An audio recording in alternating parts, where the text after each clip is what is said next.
What's going on, everyone, and welcome to another board review. Today we're going to be looking at the SciFi 2.0 by Slater Designs and Tomo. As the name would imply, this is the reiteration of the original SciFi. Now, generally speaking, it's a smidge wider. The board I'm surfing is 5.7 by 18 7/8 by 2 3/8.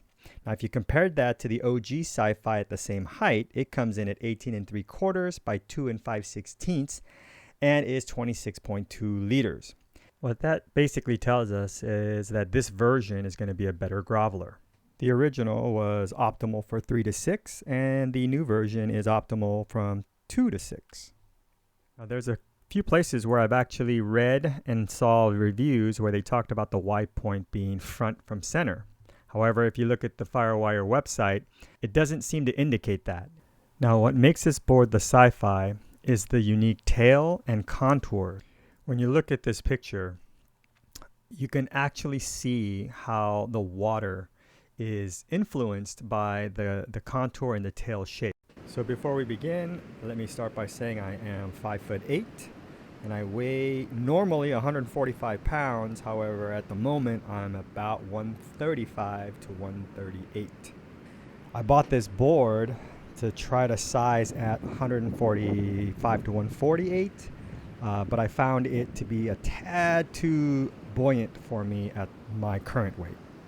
When looking at my first few waves, you'll notice that the waves are super soft, but the board's doing pretty well. It's accelerating and driving through the bottom turn, and I think a lot of that has to do with the wide tail. So my first impressions of this board is that I really like it. It feels really good. Now, in regards to catching waves, this was a huge surprise to me. Now, this board is under 19 inches, and comparing that to something like my Seaside, which is over 20, it caught waves fairly easily.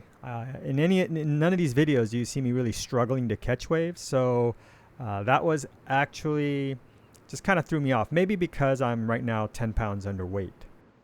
Feels good. Feels good under my arm. Board, I don't know if you can tell, the rails are moderate. They're not too pinched. Very forgiving.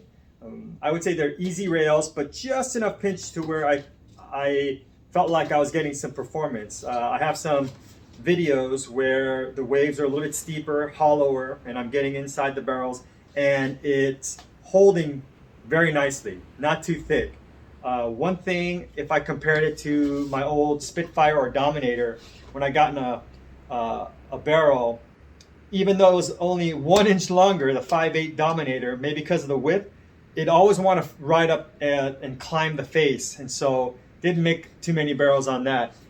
This one here held the line really well, so I really like this for hollower, steeper waves. It seems to hold the rail nicely. You know, I wish that I could work something out where I could borrow boards from Firewire, because I would love to try this in a 5.6, maybe even a 5.5. Normally, I like my boards one size bigger than Null Solace. That's what I figured out with other boards. However, in this particular case, I think I would have liked the 5.5 or 5.6, possibly the 5.5. Another point I want to make regarding the quads on a lot of these Tomo boards, or the Slater design, and I think his influence is more, is I noticed that his quads are set further back. So they do look and feel a little bit different than, say, the Dominator as a quad, other Dan Mann boards, because I feel like those boards, his quads are a little bit further up and a little bit towards the rail more. So slight difference. I've tried it with the Toledo as a thruster, and now I'm going with the accelerator front fins and the reactor rear fins. So these next few segments are going to be on the Toledo, the board as a thruster, and these particular waves are low tide, kind of punchy. So I try to like put up different conditions. So some of those barrels were on this particular day, and so the board held nicely and it actually worked really well. So contrast it to this day, it's a soft high tide day, and the board still works very nicely. Very drivey off the bottom, good speed. Actually, I preferred it in this these conditions because the pace was better for maneuvers. The previous 3 waves were a little too fast. Now this was a gem of a wave and I blew it. I thought I was gonna get barreled, so I kind of stalled and I realized then it was slowing up too much. So I kind of blew the first section, but what an amazing wave on a mediocre day. So again, this board works really well in so far low tide punchy, high tide soft, and I'm very pleased with it. So this next day on the thruster was a very small day, and this is a good test because most of us probably are going to surf waves more like this, right? So kind of not hollow, not too soft, but you know, around the thigh to chest high is the range. And as you can see, it grovels really well. Easy to get speed. Now, something about this day was, you know, the water was coming up the face, so I was kind of getting hung up. I think I would have been better off with a thruster. But look how small this is. This is like knee high. And still the board works. And that's where I was telling you I was getting hung up. But for the most part, even on this small day, the board was lively, a lot of action, and so super happy with it. So small waves, medium waves. I haven't surfed any big waves, but you know, according to Firewire, it goes all the way up to 6 feet, and that's pretty solid. So this is the last day that I rode it as a thruster, and it was kind of the day that motivated me to actually surf it as a quad because, as you saw, I was having problems generating speed at the top half of my bottom turn. So off the bottom, great deal of projection, but more as I worked my way up to the top, I would lose speed for some reason. But overall, the board works really well. Here's a good example. So first one right there, I felt like maybe I was wheeling the board, and right here I just couldn't get enough speed to make that second section. And most other boards I would have done that. So anyways, it was just a peculiar day.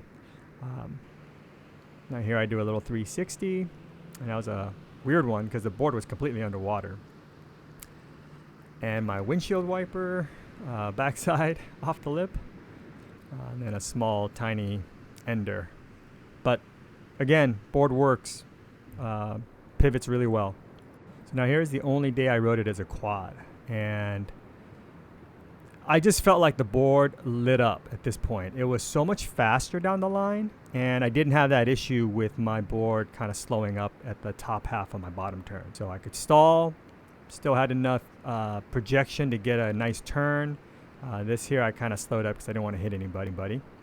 But look, this is a really soft, super small wave, but the amount of action and kind of even the tic-tacking, how much speed I'm getting as a quad, that's pretty impressive. So I prefer this board as a quad. And maybe that's a Tomo thing because of the El Tomo fish, same thing. I mean, obviously that's a dedicated quad, but it works so well.